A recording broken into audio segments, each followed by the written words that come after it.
Hey guys, இன்னைக்கு நம்ம video கிளாஸ்ல have and has எப்படி யூஸ் பண்ணலாம்.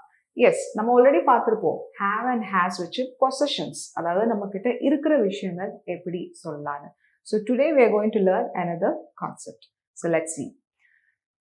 இந்த வேர்ட்ஸ் பாருங்க. ஓகே, இது வந்து ஒரு காலம், இது இன்னொரு காலம் and this is another column. So இந்த செட் ஆஃப் வேர்ட்ஸ் வந்து நம்ம எங்கெல்லாம் யூஸ் பண்ணுவோம்னா, நம்ம ரெகுலராக பண்ணிட்டு வர விஷயங்களுக்கு நம்ம இந்த செட் ஆஃப் வேர்ட்ஸ் யூஸ் பண்ணுவோம் இல்லையா. இந்த செகண்ட் வேர்ட்ஸ் பார்த்தீங்கன்னா ஒரு ஆக்ஷன் கம்ப்ளீட் முடிஞ்சதுக்கு அப்புறம், அதாவது முடிஞ்சதுக்கு அப்புறம். ஓகே, ஸோ அந்த மாதிரி சுச்சுவேஷன்ல இந்த வேர்ட்ஸ் நம்ம யூஸ் பண்ணுவோம். மீன்வைல் இந்த செட் ஆஃப் வேர்ட்ஸ் பாருங்க, இதுவும் ஒரு விஷயம் நடந்து முடிஞ்சதுக்கு அப்புறம் யூஸ் பண்ற வேர்ட்ஸ் தான்.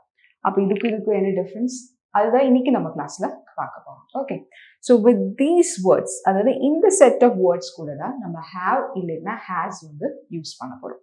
வி நோ தட் ஹேவ் நம்ம எங்கெல்லாம் யூஸ் பண்ணுவோம், ஐ, யூ, வி, தே. ஓகே, ஹேஸ்னா ஹீ, ஷீ, இட், இது கூட தான் நம்ம யூஸ் பண்ண போறோம். So now let's see some examples so you'll get an idea. ஏன்னா இதுவும் நடந்து முடிஞ்ச விஷயங்களுக்கு யூஸ் பண்ற வேர்ட்ஸ், இதுவும் நடந்து முடிஞ்ச விஷயங்களுக்கு யூஸ் பண்ற words. Let's see the difference. First example பார்த்தீங்கன்னா, congrats, you have won the first prize. நான் வந்து ஒருத்தங்க கிட்ட சொல்றேன், நீங்க வந்து ஃபர்ஸ்ட் ப்ரைஸ் வின் பண்ணியிருக்கீங்க. ஸோ அவங்க வின் பண்ணி முடிச்சுட்டாங்க இல்லையா. ஸோ நான் இந்த வேர்டோடைய இந்த ஃபார்ம் இங்கே யூஸ் பண்ணியிருக்கேன். பட் அது இப்போ கொஞ்ச நேரம் முன்னால தான் முடிஞ்சிருக்கு, அந்த ஒரு ஈவெண்ட் இப்போதான் நடந்து முடிஞ்சிருக்கு. So recently completed. ஓகே, இதுவும் கம்ப்ளீட்டட் தான். பட் இங்க நம்ம ஹேவ் அண்ட் ஹேஸ் ஏன் யூஸ் பண்றோம்னா, இது வந்து கொஞ்ச நேரம் முன்னால முடிஞ்ச விஷயங்களுக்கு, recently completed. Got it. Second example பாருங்க, தி கோல்ட் பிரைஸ் ஹேஸ் டிக்ரீஸ்ட். கோல்டோடைய விலை வந்து கம்மியாயிருக்கு. இப்போ கொஞ்ச நேரம் முன்னாலதான் நமக்கு அந்த ஒரு நியூஸ் கிடைச்சது, லைக் கோல்டோட விலை கம்மியா இருக்கு. ஸோ கொஞ்ச நேரம் முன்னாலதான் நடந்திருக்கு.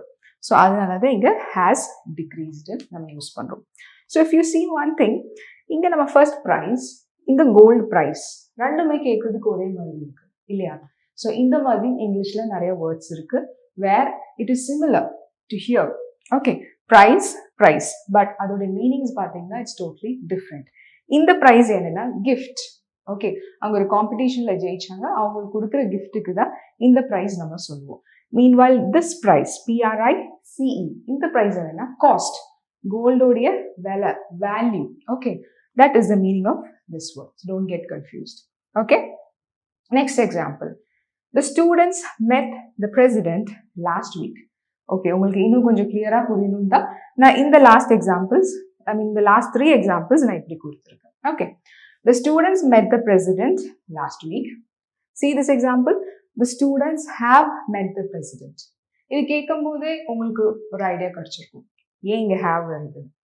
ரெண்டுமே மெட் தான் இல்லையா, ரெண்டுமே நடந்து முடிஞ்ச விஷயம் தான். ஆனா இது எப்போ நடந்து முடிஞ்சிருக்குன்னு பாத்தீங்கன்னா லாஸ்ட் வீக். ஓகே, இது எப்பவோ நடந்து முடிஞ்ச விஷயம். ஓகே, தி ஸ்டூடெண்ட்ஸ் வந்து லாஸ்ட் வீக்கே பிரசிடென்ட்டை பார்த்துட்டாங்க. Meanwhile look here, the students have மெட் த பிரசிடென்ட்னா இப்போ கொஞ்ச நேரம் முன்னாடி தான் அவங்க மீட் பண்ணியிருப்பாங்க. ஸோ ரீசென்ட்லி தான் அது நடந்து முடிஞ்சிருக்கு. Got it.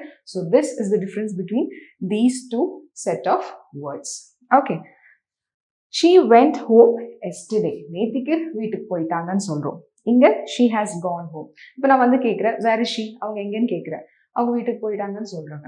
ஸோ இப்போதான் நடந்து முடிஞ்சிருக்கு. That's why we are using has gone. இங்க she வரனால has, she has gone home. Got it? The last sentence, I ate watermelon last night. Last night நான் சாப்பிட்ட விஷயம் சொல்றேன். I ate watermelon. ஓகே, இது கொஞ்ச நேரம் முன்னாலதான் நான் வாட்டர்மெலன் சாப்பிட்டேன் அப்படின்னு சொல்றதுக்கு தான் ஐ ஹாவ் ஈட்டன். ஸோ இதோடைய தேர்ட் ஃபார்ம் நம்ம யூஸ் பண்றோம், I have eaten watermelon. So got the difference. இப்படிதான் நம்ம ஹாவ் வச்சு தேர்ட் ஃபார்ம் கொஞ்சம் முன்னால நடந்து முடிஞ்ச விஷயங்களுக்கு யூஸ் பண்ணுவோம். தேங்க்யூ.